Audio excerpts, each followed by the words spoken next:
सो आज का टॉपिक है कोलॉइड्स।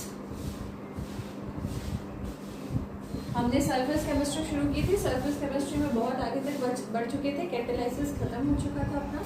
नेक्स्ट टॉपिक है कोलॉइड्स। ठीक है, कोलॉइड्स के बारे में कोई idea? What is colloids? Colloids होते क्या है?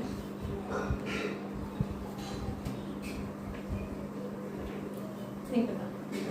Colloids is nothing but it is a heterogeneous mixture.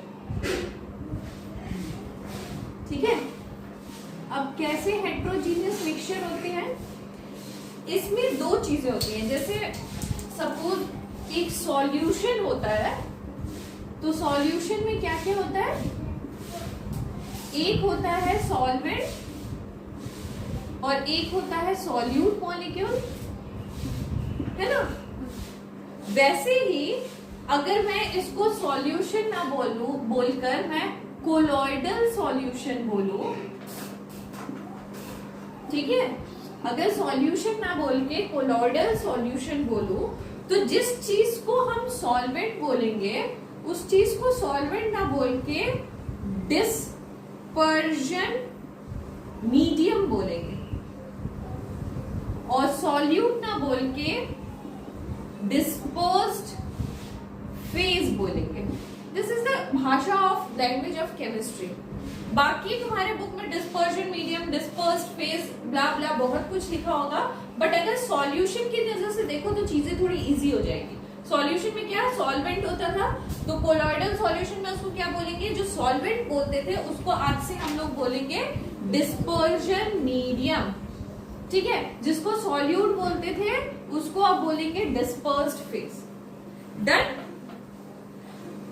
ठीक है, तो इन दोनों का जब मिक्सचर होता था तो सॉल्यूशन बनता था, तो इन दोनों का मिक्सचर होने से क्या बनेगा? Colloidal solution. ठीक है, कोलॉइडल सॉल्यूशन की बात करती हूँ ना, तो सबसे पहले मेरे दिमाग में मिल्क आता है। मिल्क मतलब क्या? वो होमोजीनियस मिक्सचर है या हेट्रोजीनियस मिक्सचर है? ऑब्वियसली कोलॉइडल सॉल्यूशन बोल रही हो तो हेट्रोजीनियस मिक्सचर बोल रही हो, तो वो हेट्रोजीनियस मिक्सचर है। मगर देखने से नहीं लगता है कि मतलब एकदम स्मूथ है, एकदम होमोजीनियस मिक्सचर है, बट बिल्कुल नहीं है। समझेंगे आगे कैसे। ठीक है, कोलॉइडल सॉल्यूशन जो होता है उसका पार्टिकल का रेंज, पार्टिकल का साइज जो होगा वो 1 to 1000 नैनोमीटर के बीच में होगा। You have to remember this size. ठीक है, 1 to 1000 nanometre in diameter. Diameter के हिसाब से बोल रही हूँ। ठीक है, इतना बड़ा साइज होना पड़ेगा। इससे छोटा होगा तो भी वो कोलॉइडल पार्टिकल नहीं माना जाएगा, इससे बड़ा होगा तो भी कोलॉइडल पार्टिकल नहीं माना जाएगा। इतना नोट कर लो।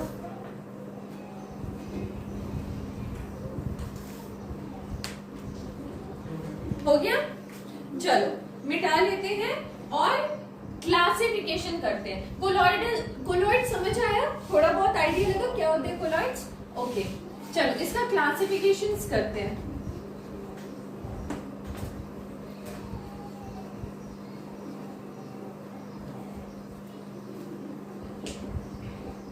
Classification of colloidal solution. ठीक है, सबसे पहले फिजिकल स्टेट के हिसाब से क्लासिफिकेशन किया जाता है। ठीक है, तो classification according to physical state of dispersed medium and dispersed phase. ठीक है, फिजिकल स्टेट के हिसाब से हम क्लासिफाई करते हैं। तो पहला मान लो पहले ब्लॉक में मैंने डिस्पर्स्ड फेज ले लिया, दूसरे ब्लॉक में डिस्पर्स्ड मीडियम ले लिया, और यहां पे उसको क्या बोलेंगे, और यहां पे example. You have to remember all those things क्योंकि ये 1 मार्क्स क्वेश्चन में आते हैं।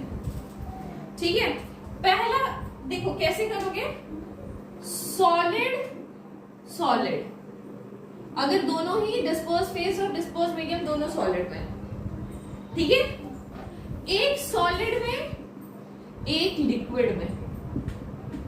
ठीक है, फिर नेक्स्ट सॉलिड और gas. Solid solid, solid liquid, solid gas. Done. फिर कैसे करोगे, लिक्विड सॉलिड में है, लिक्विड लिक्विड में है, लिक्विड गैस में है, ठीक है। नेक्स्ट वाला क्या हो जाएगा, गैस सॉलिड में है और गैस लिक्विड में है। क्या गैस और गैस हो सकता है क्या, गैस इज डिस्पर्स फेज और गैस इज डिस्पर्स मीडियम, हो सकता है क्या, होगा तो क्या बन जाएगा, ये तो होमोजीनियस मिक्सचर बन जाएगा। तो होमोजीनियस मिक्सचर तो चाहिए नहीं हमको, तो हेट्रोजीनियस मिक्सचर चाहिए, तो गैस एंड गैस नहीं हो सकता। डन, समझ आया। अच्छा, अब हमेशा याद रखना, थोड़ा थोड़ा तुक्का लगा के याद रखने वाली चीजें हैं। सॉलिड में जब सॉलिड जाएगा तो हम इसको बोलेंगे सॉलिड सोल, सोल वर्ड का यूज करेंगे, ठीक है।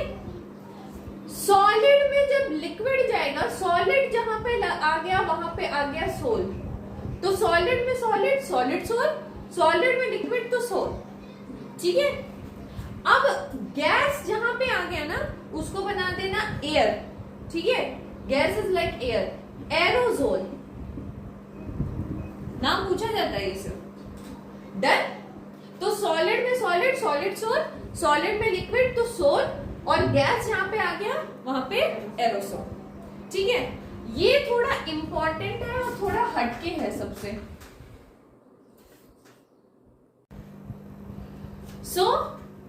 लिक्विड में सॉलिड हो जाएगा, तो ये थोड़ा हटके है, डिफरेंट है, तो इसको हम क्या बोल देंगे, इमल्शन। याद रखना, इससे क्वेश्चन आता है क्योंकि हटके है। आएगा, अच्छा जेल बोलेंगे, okay okay okay, sorry sorry sorry, इसको जेल बोलेंगे, ठीक है। एंड यार यहाँ पे गड़बड़ किया मैंने, है ना, क्या किया, लिक्विड में सॉलिड तो जेल, अच्छा लिक्विड में लिक्विड तो इमल्शन, यस। अच्छा, लिक्विड में सॉलिड, जेल तुम लोग खुद ही खाते हो, जेली लाइक, लिक्विड में सॉलिड है ना, तो जेल, और लिक्विड में लिक्विड इमल्शन, तो ये थोड़ा दोनों डिफरेंट है जिसको याद रखने की जरूरत है। लिक्विड में गैस, गैस जहां आ गया उसको क्या बोल देंगे, एरोसोल, ठीक है, ओके। गैस सॉलिड, सॉलिड तो जोल, ठीक है। गैस लिक्विड, तो गैस और लिक्विड वाला कॉम्पोजिशन कहाँ आता है, जब फेन बनाते हो, मतलब सर्फ डाल के फोम्स बनते हैं, तो गैस और लिक्विड वाला कॉन्सेप्ट आता है, तो इसको बोल दोगे फोम, ठीक है। थोड़ा ऐसे करके याद रखना है। हाँ यार, यहाँ से दिख रहे हैं, यहाँ से चीजें दिख रहे हैं, ठीक है। सॉलिड तो सोल, गैस तो एरोसोल, गैस तो एरोसोल, यहाँ पे ये चीज को देखा जा रहा है, सॉलिड और सोल, ठीक है। थोड़ा सा याद रखने वाला तुक्का, जैसे मैंने कुछ बताने की कोशिश की, ठीक है। एग्जाम्पल सोचो कैसे होगा, सॉलिड में सॉलिड, कुछ एग्जाम्पल, जिम, कलर्ड स्टोन्स वगैरह, है ना, सॉलिड में सॉलिड, जो स्टोन्स पहनते नहीं है हाथ में, रिंग्स का जो, ठीक है। सॉलिड लिक्विड, सॉलिड में लिक्विड, ठीक है, तो उसका एग्जांपल समथिंग पेंट, ठीक है। नेक्स्ट है सॉलिड एंड गैस, सॉलिड और gas, smoke particles, gas and solid, है ना, स्मोक पार्टिकल्स या डस्ट पार्टिकल्स, ठीक है। लिक्विड में सॉलिड, लिक्विड में सॉलिड, फिर से मैं बता रही हूँ, लिक्विड में सॉलिड, जेल, जेली, ठीक है, ओके। लिक्विड में लिक्विड, लिक्विड में लिक्विड, अरे कोलॉइड्स का बात आता है तो सबसे पहले मिल्क याद आता है, मिल्क, लिक्विड में लिक्विड, डन, ठीक है। लिक्विड में गैस, लिक्विड में गैस, लिक्विड में गैस, मॉइस्ट वगैरह, है ना, फॉग क्या बोलते हैं इसको, मिस्ट बोलते हैं ना, मॉइस्ट बोल रहे हैं, मिस्ट बोलते हैं ना, और फॉग वगैरह। गैस और सॉलिड, गैस में सॉलिड, गैस, सॉलिड, सॉलिड में कुछ पार्टिकल्स मतलब जगह है, स्पेस है, ऐसे ही कुछ है ना, सॉलिड में कुछ स्पेस है गैस के, किसमें है, प्यूबिक स्टोन्स, प्यूबिक स्टोन्स जानते हो, प्यूबिक स्टोन्स जानते हो, पाँव घिसते हैं ना जिससे एड़ियां साफ करने के लिए जो स्टोन आता है, तो उसमें छेद छेद बने रहते हैं ना, तो सॉलिड में छेद छेद गैस है तो प्यूबिक स्टोन, गैस में लिक्विड तो दिस इज व्हाइट क्रीम, है ना। So these are some example जो कि आपको याद रखने पड़ेंगे। डन, ओके, चलो ये हो गया। नेक्स्ट है, नोट हो गया, okay. Next is nature of interaction between dispersed phase and dispersed medium.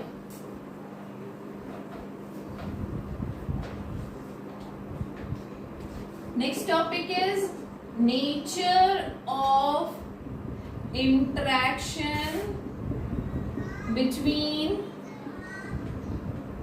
dispersed phase and dispersed medium. Dispersed phase किसको बोलते थे हम लोग, डिस्पर्स फेज किसको बोला जाता था, हाँ, सॉल्वेंट, और डिस्पर्स मीडियम सॉल्यूट।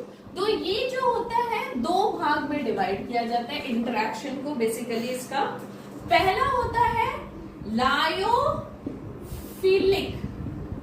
कोलॉइड्स, दूसरा होता है लायोफोबिक कोलॉइड्स, ठीक है। Philic is the term for having love, attraction है कुछ, है ना, तो फिलिक इज फॉर लव, और phobic is for phobia, fear बोलते हैं ना, फोबिया, तो फोबिक इज फॉर फियर। तो समझ आ रहा है, तो फिलिक मतलब कुछ अट्रैक्शन है और फोबिक मतलब कुछ फियर है। क्या चीज का फियर है, मतलब डीपी और डीएम के बारे में इंटरेक्शन बोल रहे हैं, तो इसमें डीपी और डीएम में बड़ा गहरा अट्रैक्शन है, ठीक है, और इसमें डीपी और डीएम बड़ा झगड़ा करके रहते हैं। डन, कोई अट्रैक्शन नहीं है, कोई प्यार नहीं है, कोई कुछ नहीं है। डन, तो इसके एग्जाम्पल्स में अगर तुम बुक में देखोगे तो इसके एग्जाम्पल्स में तुमको दिखाई देगा गम, जिलेटिन, स्टार्च, रबर वगैरह। सो हम इससे ये नहीं कह सकते कि ये इतना सारा जो एग्जाम्पल दिखाई दे रहा है, gum, gelatin, starch, rubber, so this are the lyophilic colloid is extract from the plant, क्योंकि प्लांट्स के है ना सारी चीजें। So lyophilic colloids are generally extracted from plants, right, समझ आ रहा है, ठीक है। सो और यहाँ पे अगर मैं एग्जांपल दूं तो this is the example of sulphide का कोई और है, वो प्रेजेंट है किसी सॉल्वेंट पे, तो यार दोनों में तो कोई अट्रैक्शन ही नहीं है, वो बस पड़ा हुआ है, है ना। तो समझ आ रहा है कि इसमें दोनों में आपस में अट्रैक्शन है, इसमें अट्रैक्शन नहीं है। डन, ये है मतलब अट्रैक्शन है तो दोनों में झगड़ा हो जाता है ना, तो दोनों फिर से मिल जाते हैं, झगड़ा होकर टूटते हैं फिर मिल जाते हैं, मतलब रिवर्सिबल है, ठीक है।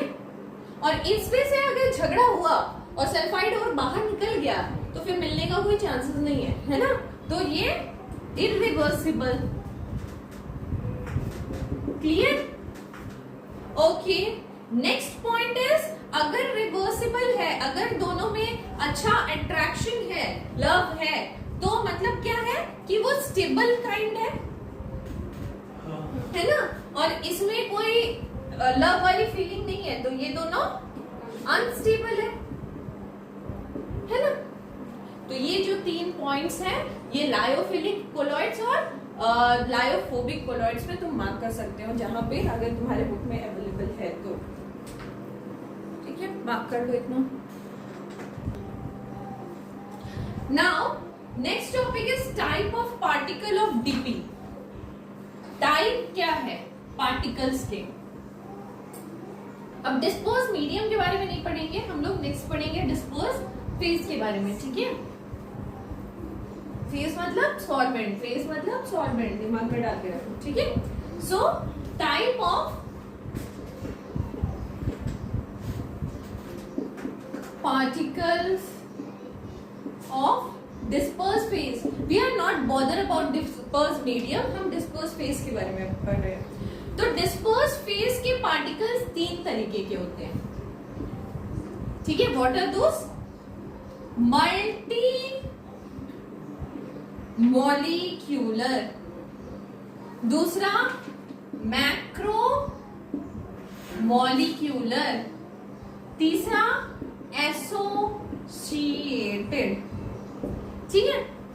मल्टी मॉलिक्यूलर, ध्यान से सुनना, बस समझने से समझ में आ जाएगा।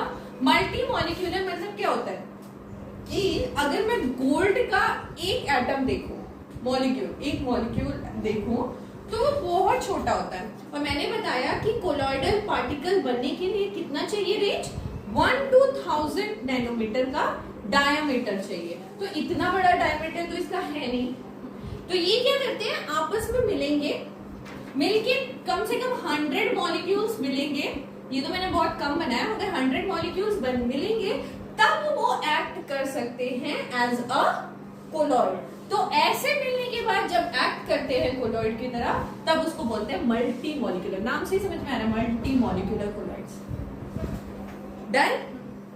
वैसे ही इसके एग्जांपल में क्या लिख सकते हो, गोल्ड या फिर सल्फर या फिर कुछ भी, जो भी मेटल्स, एक मॉलिक्यूल। डन।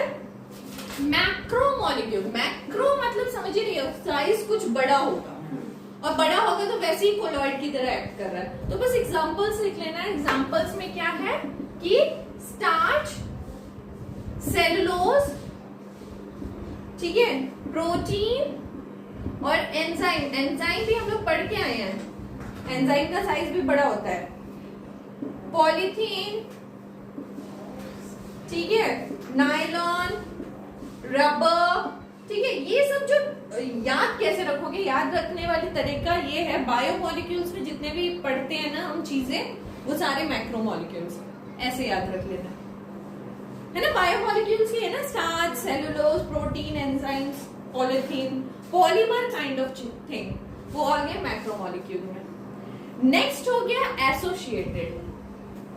ये कुछ बीच का होगा, ये तो छोटा हो गया है ना, ये बड़ा हो गया, ये तो कुछ बीच का होगा, ठीक है। तो इसमें क्या होता है, इसको और एक नाम से बुलाया जाता है मीसेल्स।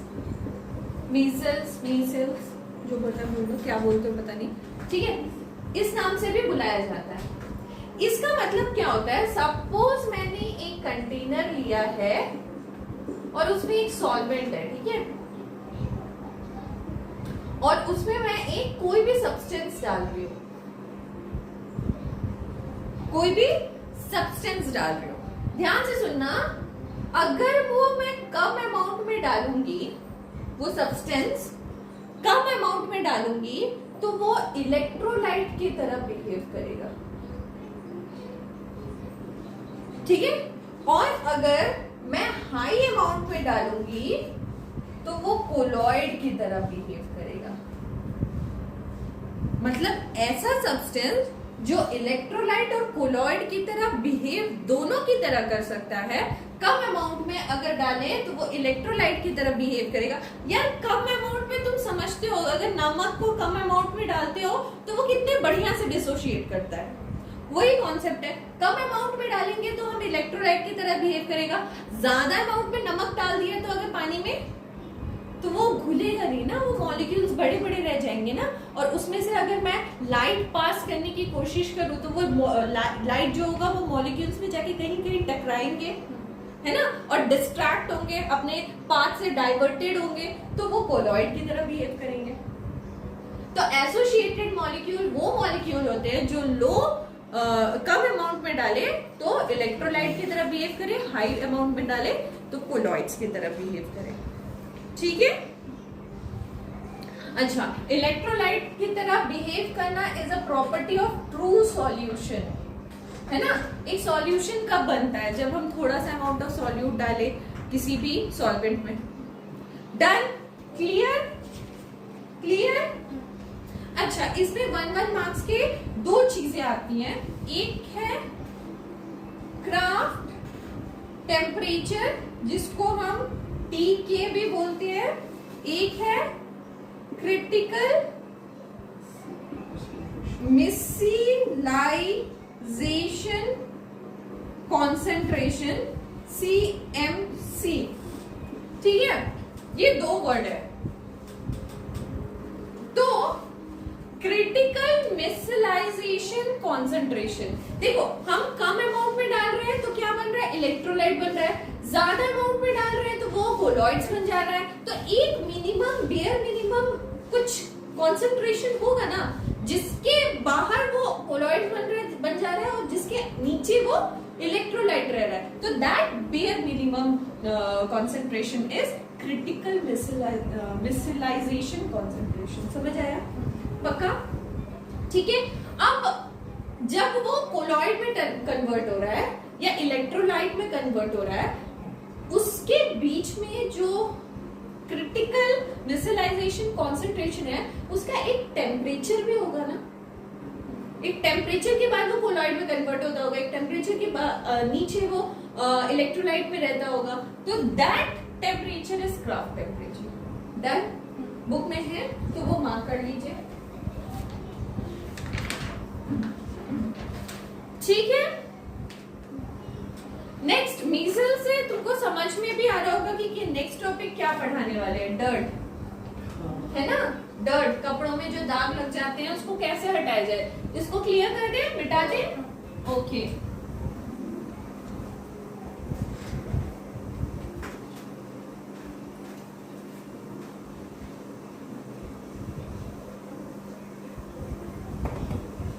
ओके, चलो next topic is mechanism of measles formation. ठीक है, मिसिल्स फॉर्मेशन, मिसिल्स का फॉर्मेशन करना है, ये बचपन से थोड़ा बहुत आइडिया लगाते हुए आ रहे हैं हम। तो सबसे पहले मुझे ये बताओ कि सोप क्या होता है। सबसे पहले तो एक टॉपिक में यही आता है, सोप, है ना, गंदगी साफ करनी है तो साबुन का प्रयोग तो होगा ही। तो सोप क्या है? सोप इज अ सोडियम या फिर potassium salt of long chain fatty acid. क्या है? सोडियम या potassium salt of long chain fatty acid है। ठीक है, सोप ये है। तो डिटर्जेंट क्या है? डिटर्जेंट क्या है? एकदम ध्यान से फॉर्मूला रट जाओ इसका। ठीक है, CH3 CH2 11 SO4 minus and Na plus।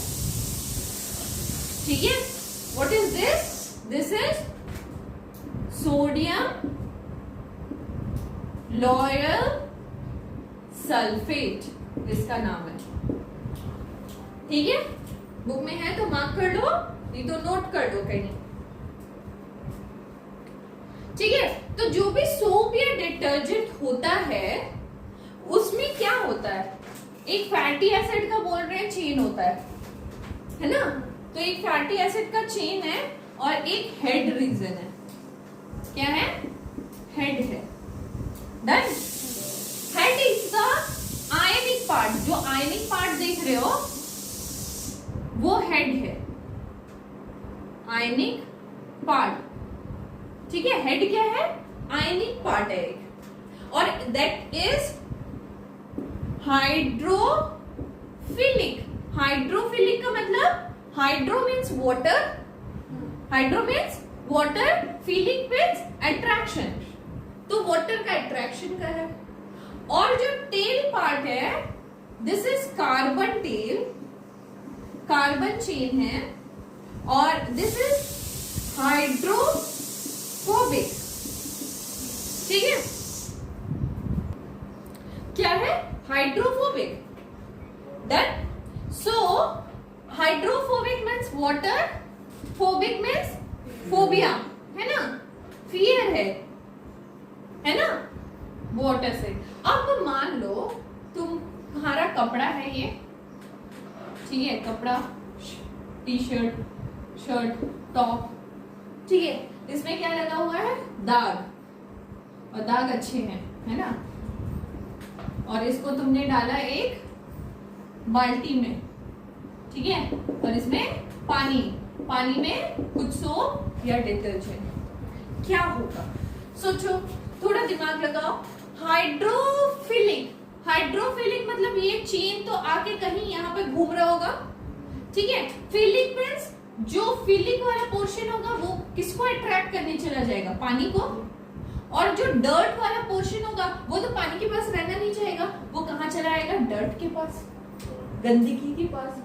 तो ऐसे ऐसे करके बहुत सारे चेन आके इसको पकड़ेंगे, ठीक है, पकड़ेंगे, चारों तरफ से पकड़ लिए, ठीक है. और क्या होगा, जैसे ही तुम पानी मारोगे इस पे, वो डर्ट हेड रीजन से खींच के डर्ट को लेके चला जाएगा. अंडरस्टूड. इस तरह से गंदगी आपके कपड़ों से साफ हो जाती है. Done, clear. तो this is important in point of view of your exam. CBSE exam में ये पूछा जाता है. दिस इज फॉर 3 और 4 मार्क्स क्वेश्चन, ठीक है. तो आपको सब लिखना है. सोप क्या होता है, डिटर्जेंट क्या होता है, उसका एक हाइड्रोफिलिक हेड होता है, एक हाइड्रोफोबिक टेल होता है. ये डायग्राम बनाइए, थोड़ा सा एक्सप्लेनेशन कीजिए. डन, ठीक है. 3 और 4 मार्क्स आपको मिल जाएगा. डन, मिटा लिया जाए. Okay. Next one is preparation of colloids. Colloid का प्रिपरेशन कैसे करें.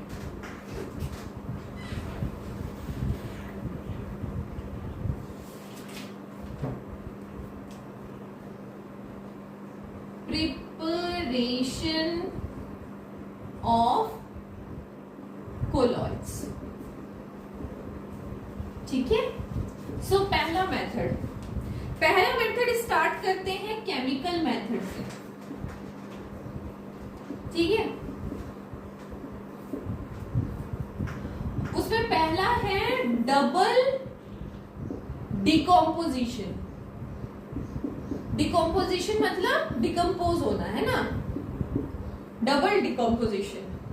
मैंने एक AS2O3 एक कंपाउंड ले लिया, उसको मैंने रिएक्ट करा दिया H2S के साथ. जो एग्जाम्पल तुम्हारे बुक में दिया हुआ है that is sufficient for your exam. जो भी एग्जाम दे रहे हो, जेईई, नीट या नॉर्मल सीबीएसई बोर्ड, वो सफिशिएंट है, उससे एक्स्ट्रा कुछ नहीं आएगा, ठीक है. सो डबल डिकम्पोजिशन में एक यही रिएक्शन दिया हुआ है. ये डिकम्पोज करके क्या करेगा, AS2S को अपने साथ ले लेगा, ठीक है. तो ये S3 प्लस H2O बन जाएगा. ये क्यों, अब बनने से मेरा फायदा क्या हुआ, इसका जो डायमीटर होता है ये कोलाइडल रेंज में आ जाता है, तो हो गया कोलाइडल पार्टिकल, ठीक है. ऐसे ऐसे करके बहुत सारे एग्जांपल्स दिए हुए हैं. सेकंड एग्जांपल है ऑक्सीडेशन वाला.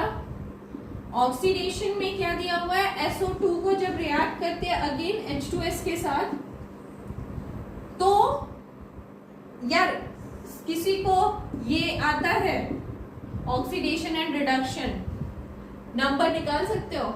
S का ऑक्सीडेशन नंबर या रिडक्शन नंबर जो भी है, रिड्यूस हो रहा है, ऑक्सीडाइज हो रहा है, मेरे को बताओ क्या हो रहा है.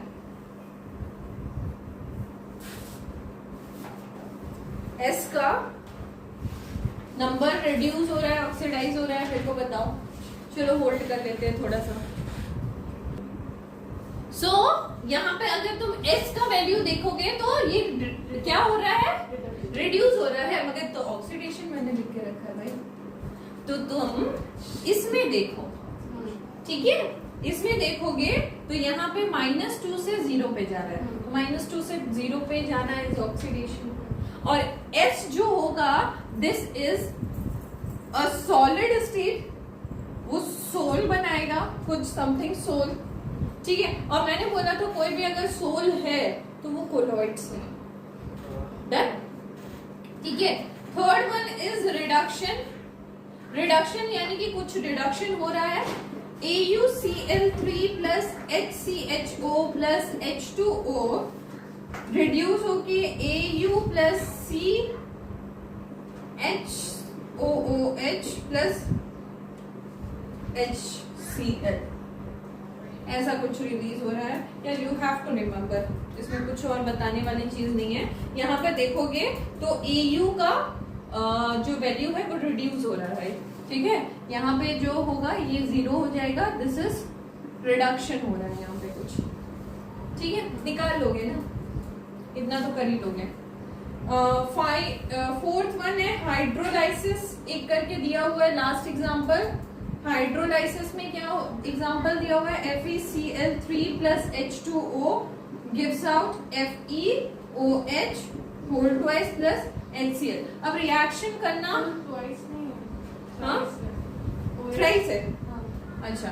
This is all about colloidal range. Colloidal range में सारे कुछ आ जाते हैं, इसीलिए हम उसको इस तरह से प्रिपेयर कर देते हैं, ठीक है। मार्क कर दो इतना।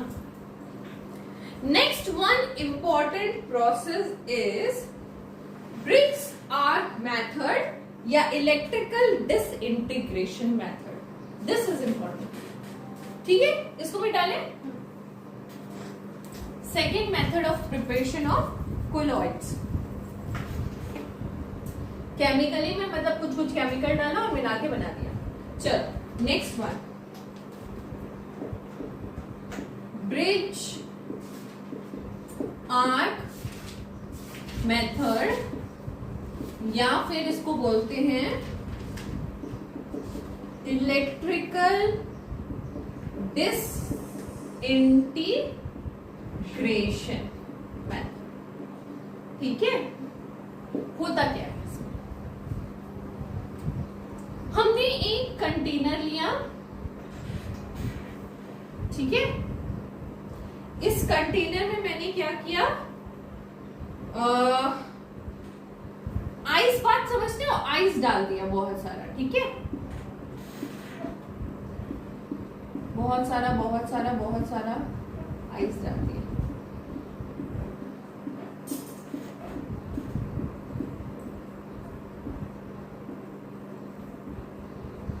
ठीक है।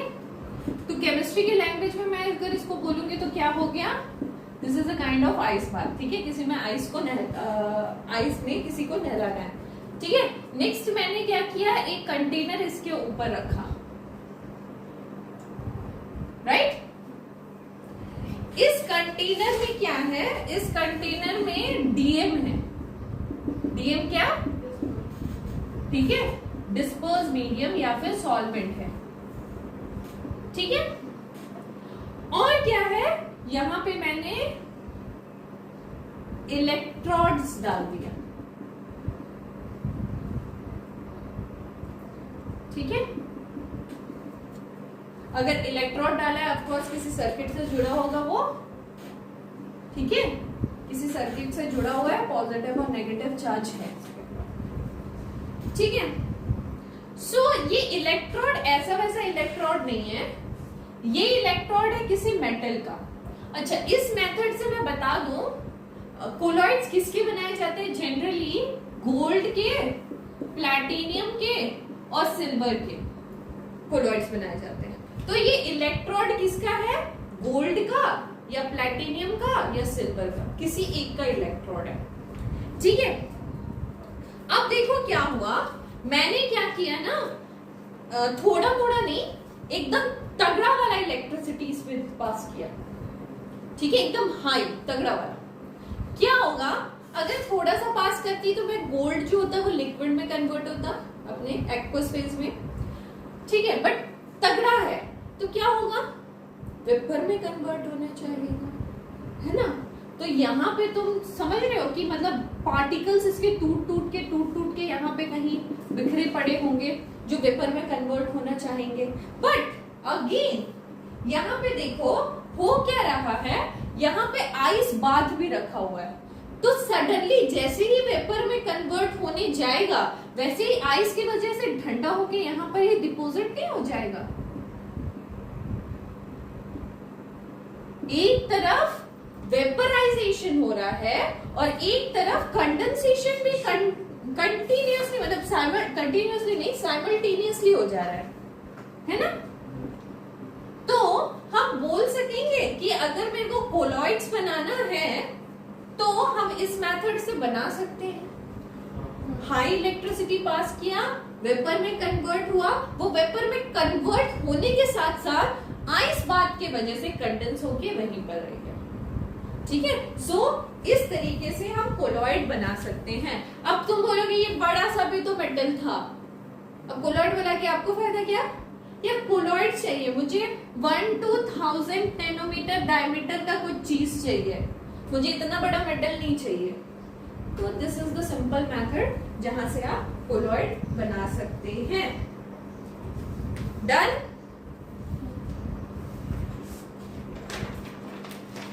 Okay okay, next process is peptization. मिटा ले।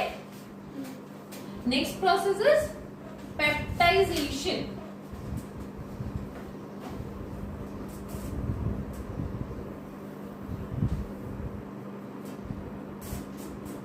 पेप्टाइजेशन। सो पेप्टाइजेशन क्या है, मैं एक बार लिख दूं।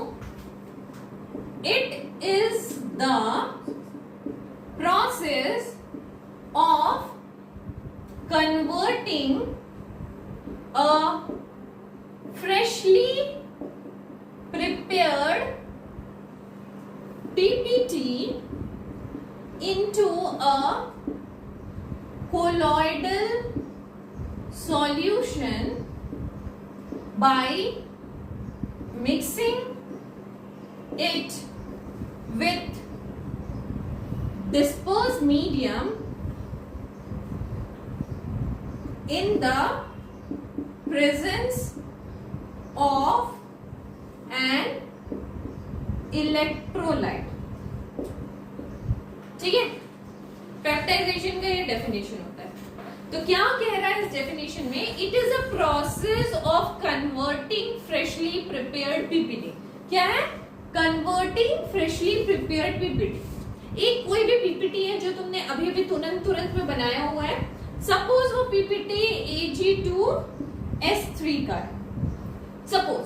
ठीक है, अब तुम जानते हो कोलॉइड्स अगर हम मिल्क समझ रहे हैं तो मिल्क के पार्टिकल तो नीचे नहीं सेटल होते हैं ना, और पीपीटी का पार्टिकल तो इतना भारी होता है कि वो नीचे सेटल हो जाता है। अब तुमको क्या करना है, तुमको पीपीटी जो तुमने बनाया है फ्रेशली प्रिपेयर्ड पीपीटी को, उसको कोलॉइडल सॉल्यूशन बनाना है। समझ आया प्रोसेस ऑफ पेप्टाइजेशन? सो इस पार्टिकल को तुमको क्या करना है, तुमको कन्वर्ट करना है कोलॉइडल सॉल्यूशन में। कैसे सॉल्यूशन में कन्वर्ट करना है? By mixing it with DM. DM के साथ मिक्स कर दीजिए और in the presence of electrolyte, और इलेक्ट्रोलाइट दे दीजिए। ठीक है, ठीक है। इलेक्ट्रोलाइट मतलब इलेक्ट्रिसिटी कुछ दे रहे हैं तुम इलेक्ट्रिसिटी दोगे तो some ions of electrolyte can be deposited over here, है ना। जो आयंस जो निकलेंगे इलेक्ट्रोलाइट से वो यहाँ आके चिपक जाएंगे। सपोज S के आयन से ये चिपक गए। ठीक है, ठीक है। अब क्या हुआ, तुमने क्या किया, एक तो भारी पार्टिकल था, पहले से ही बड़ा पार्टिकल और भारी पार्टिकल था, तुमने उस पर और आयंस देके और भारी कर दिया। आयंस देके भारी कर दिया मतलब क्या बना, भारी को और भारी बना दिया मैंने। मुझे तो छोटा बनाना था ना, मैंने और भारी कर दिया। क्यों भारी किया यार? ये आयंस है, आयंस के पास कुछ चार्ज होते हैं, तो ये इस चार्ज की वजह से इस पीपीटी को अनस्टेबल नहीं कर देगा। जब ये चार्ज की वजह से ये अनस्टेबल हो जाएगा तो ये क्या टूट नहीं जाएगा? जब टूटेगा तो कोलॉइड्स बन जाएगा। अंडरस्टूड? ठीक है, जब टूटेगा तब ये कोलॉइड्स बन जाएगा। अंडरस्टूड, एकदम इजीली समझ आया पेप्टाइजेशन क्या होता है, कोई दिक्कत? So this is all about your preparation of colloids, ठीक है।